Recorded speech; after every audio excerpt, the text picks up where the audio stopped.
Let's talk about the best testing option if you have SIBO, and it's not the most commonly ordered test, and it's not even the gold standard test. Hey guys, I'm Dr. Arland Hill, and today we're going to take a look at what type of testing makes sense if you have SIBO. And I want to start this video off with the idea that when we look at SIBO, and just to make sure we're all on the same page here, that is small intestinal bacterial overgrowth. So that's an overgrowth of bacteria in the small intestine. So from here on out, I'll classify that or call that by its acronym SIBO, just for simplicity.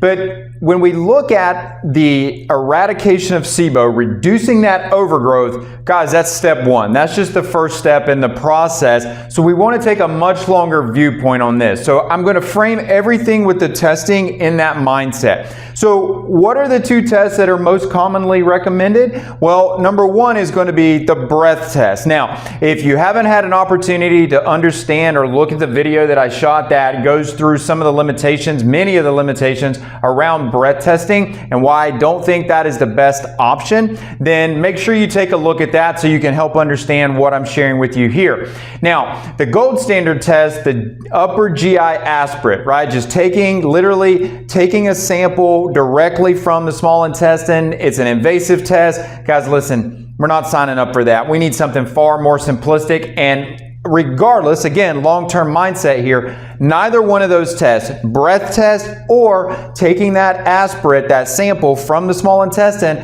neither one of those give you any insight into what the cause of your SIBO is. And frankly, unless you're just interested in having a relapse, that should be the first thing on your mind, is to figure out what is the cause. How did I end up in this position in the first place?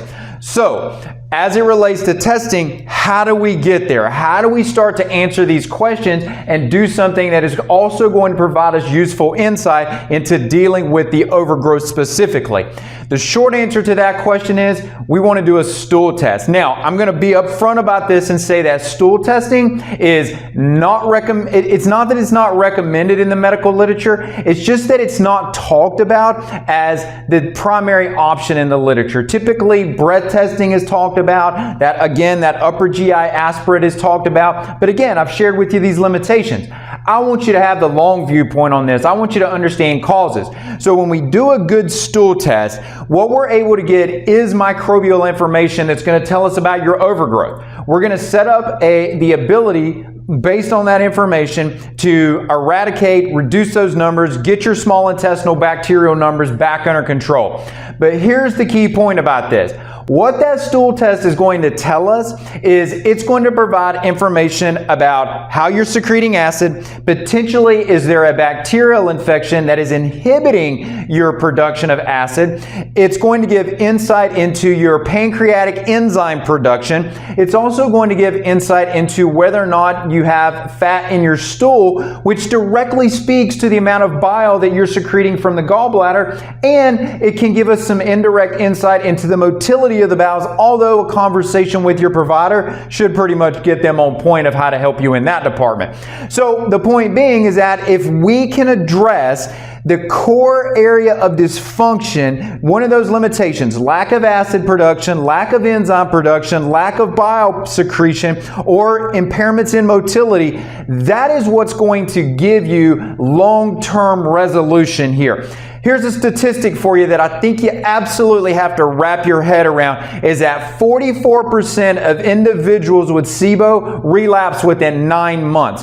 Do you want to go through the process of dealing with your overgrowth only to have yourself right back in that situation in 9 months? Of course not. So the way that you get that information, in my opinion, is through a stool test. That is the only test that can be associated, or that gives us the information that is associated with the dysfunction that typically sets up a SIBO pattern. So it flies in the face of convention. It is not what everybody recommends. Most people are out there recommending the breath test, but again, check out that other video if you've been led to think that that's the best option for you. And at the end of the day, ask yourself, how am I going to figure out exactly what these causes are that are associated with my overgrowth? And how am I going to know what follow-up actions to take to address those once I get done eradicating that overgrowth of SIBO. So there's a few thoughts to leave you with, guys. Maybe a different perspective on how you're going to take steps towards addressing your SIBO.